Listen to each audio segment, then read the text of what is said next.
All right, welcome back. Wrapping up today's press conferences with head coach of the Michigan State Spartans, Tom Izzo. We'll start out with an opening statement, and then we'll open the floor for questions. Coach?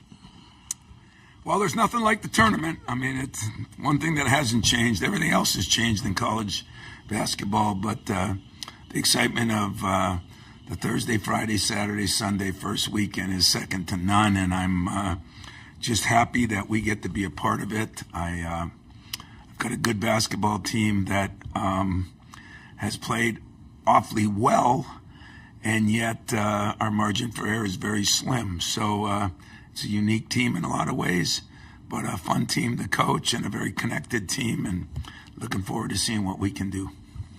Thanks, Coach. Let's open it up for questions. We'll start on the left side here in the third row.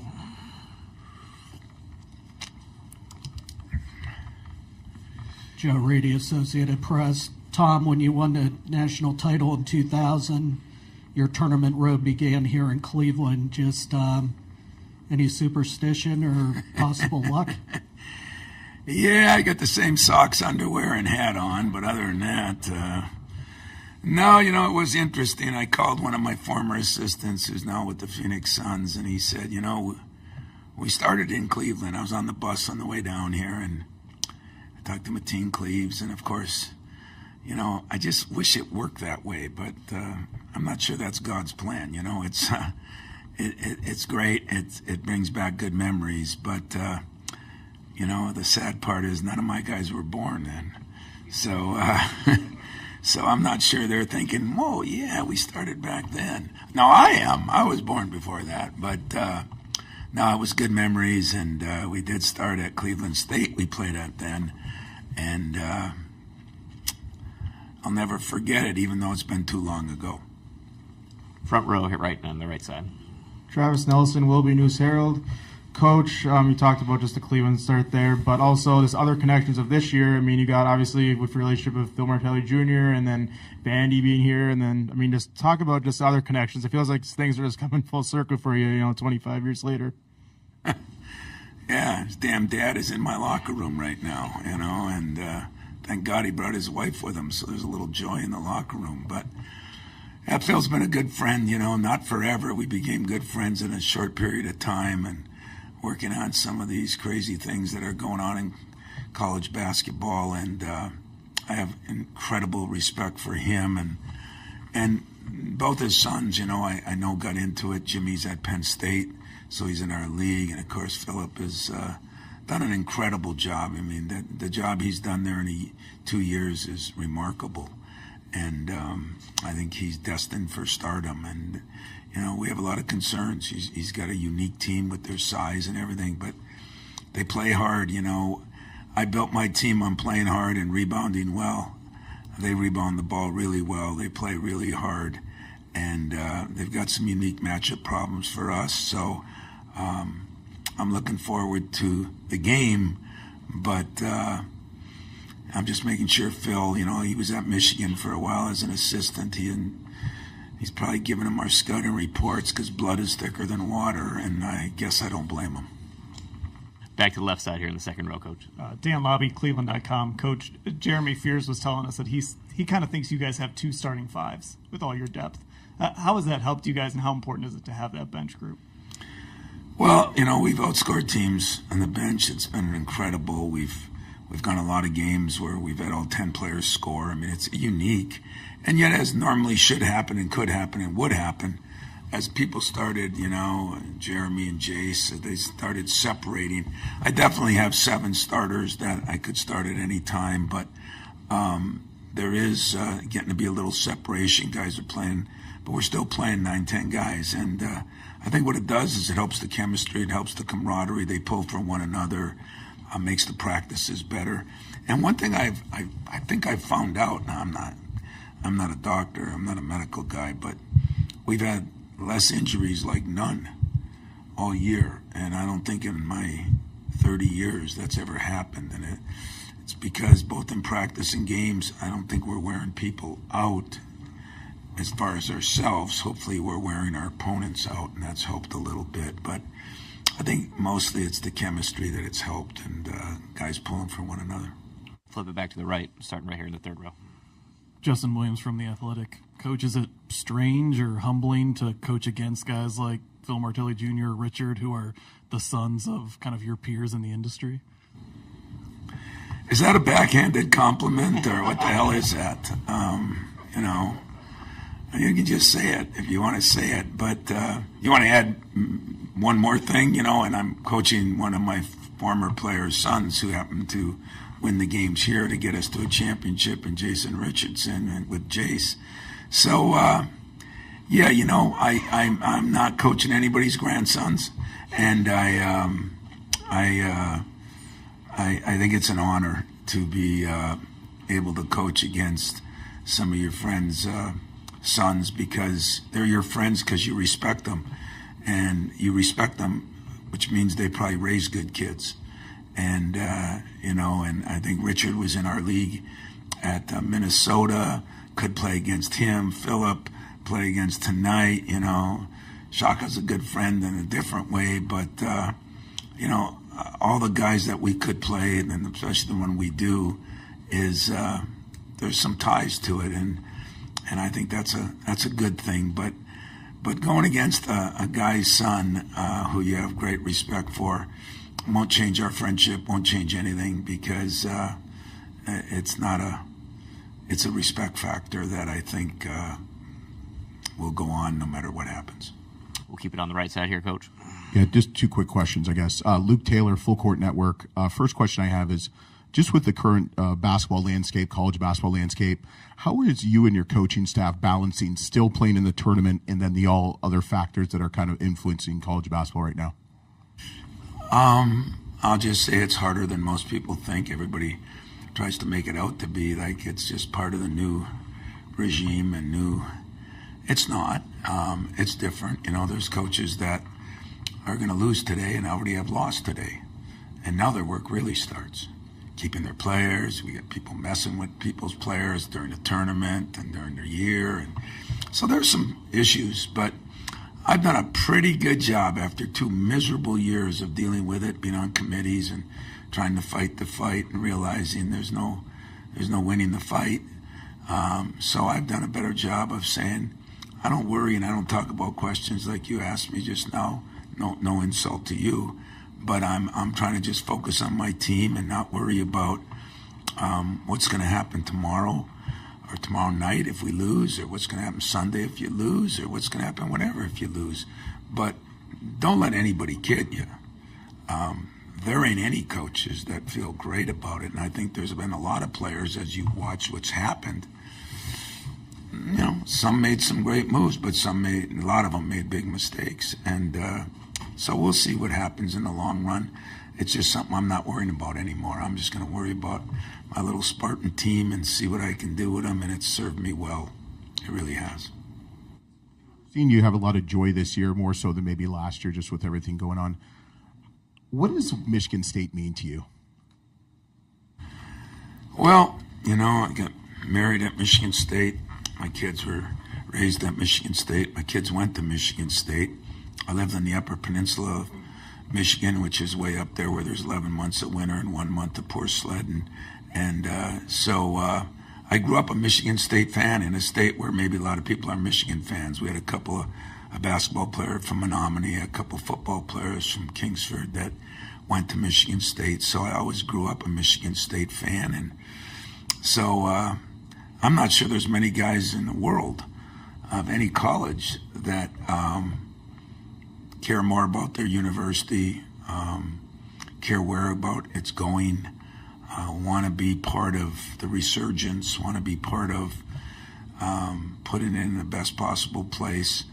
I said Michigan State has been good to me, and I think I've been good to them. And my old boss, Judd Heathcote, once said that a good deal is a good deal for you and a good deal for me. If it's a one-sided deal, it's not a good deal. This has been a good deal for me and a good deal, I think, for them and the 600,000 living alums. So I coach and try to win for each and every one of them. Second row here on the right. Jim Comparoni, SpartanMag.com. You mentioned about the matchups and some of the things that Bryant poses.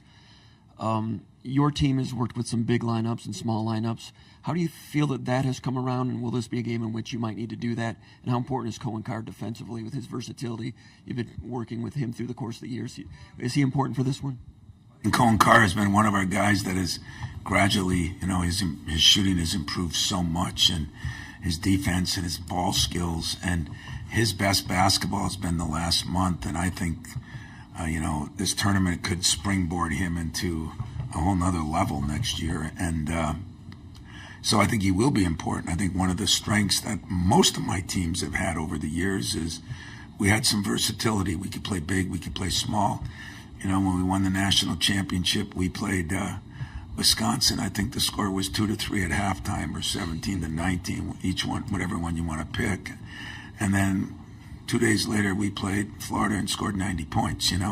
I think that's kind of been our motto, and that's been, we won't try to just impose who we are. We should be versatile enough that if we have to play a different style, it's all about winning. Whatever you got to do to win, and I kind of grind that into my guys. And so if we got to go big, we'll go big. If we got to go small, we'll go small. We want to run and do all those things. If somebody slows it down, I think we're equipped to play a lot of different ways. And I think that's one of the things that have helped us in this tournament over the 27 trips we've been here. All the way to the back on the right side, Coach. Hey, Tom, Jeff Hathorn at KDK Radio. How do you view the value of the mid-majors to this tournament? Well, sometimes I hate them, but most times I love them because, let's face it. The first thing I told my team, the first night we had a team meeting right after the selection. I said, you have uniqueness in your coach. There's things you like about me, things you don't like about me, but one thing you should know is I have experience. I've experienced the 215, with a great team getting beat by Middle Tennessee. I've been a 7 seed and made it to a Final Four. We've kind of did it a lot, a lot of different ways, and been involved in some upsets, and I've been involved in some upsets the other way. I think the difference with basketball and March Madness, what makes it so spectacular, but so, grinding for us and hit you right in the gut, is football when, now they're at 12 teams in their playoff, but it's the 12 best teams in the country. We have 68 teams of all different levels and all different schools that have 3,000 and schools that have 60,000. It's just so different, and everybody loves Cinderella. My mom was probably, if she's pulling for him tomorrow, she's 98 3/4 years old. I'm going to be mad at her, but everybody loves the underdog. Everybody loves the small school. Everybody loved when Valparaiso, I still remember the shot and the things that have happened, and I have great respect because those guys got a coach without some of the things we get at our level. And there are some great, great, great coaches at that level that are making a name for themselves and going to do some damage as they move up the ladder and get jobs here. So respect is off the charts. Do I ever see the tournament going to just, there's times I'd say yes, like when we got beat, but this is what makes it. This is the difference with the NCAA basketball tournament compared to just about any other tournament there is. We got 3 on the left side starting in the third row, Coach. Tom, with the expanded conference this year and some of the road trips you had to take, does that become an advantage this type of year because of the amount you've had to be on the road and playing in different places? In fairness, most of us in the Midwest, had to take one trip out there. In fairness to our brothers in the West Coast, they had to take 3 trips sometimes. And I think what's going to help us is we've had some tough trips where you come back and then all of a sudden you're playing 2 days later, and you don't have a lot of prep time, and that's what happens in this tournament. If you win tomorrow, you got a day to prepare, and then you play again, you know, and then you get a week off. But the quick turnarounds, I think the league and the way it is helps prepare us. The travel, you know, if we got out of this one, we traveled to Atlanta. It's not like we're traveling to Hawaii. I don't know what the travel does for some of them, but I think it does prepare you for adversity, you know. We went on our first couple trips, plane problems, weather problems, you know. You don't usually have those at this time of year, so we have no excuses. Row 2 on the left side. I was asking your guys if they remember the first time you yelled at them, and Jace Richardson said it took a couple months. So I guess my question is, what took so long? You know, you guys are something, man. Let me ask you something. You know, what kind of kid were you when you were 5? I probably could have gotten yelled at one. Well, did you? Because if you didn't, you probably turned out like you did and you became a writer. So, I mean, that's your problem. But I'd say that, you know, yelling at, first of all, nobody gets yelled at. I mean, when I talk to my staff, I got Thomas Kelly, who was here in 2002, and Mateen comes into practice and asks me why we're belly bumping now for our war drill instead of playing. I said, I'm worried about lawyers suing me. So, to be honest with you, you don't have to yell at your child if he doesn't walk into the street, if he goes to class and gets good grades. You know, what is the word insanity? It's when people do the same thing over and over and over wrong. If you let that go in coaching, you're getting fired. Your team's not winning. And most importantly, whether you believe this or not, that player that has a dream of where he wants to get doesn't get there. And so Jace is like a 3.9 student. He speaks more languages. I don't even understand him. He's worldly. He works on his game. He doesn't make a lot of mistakes.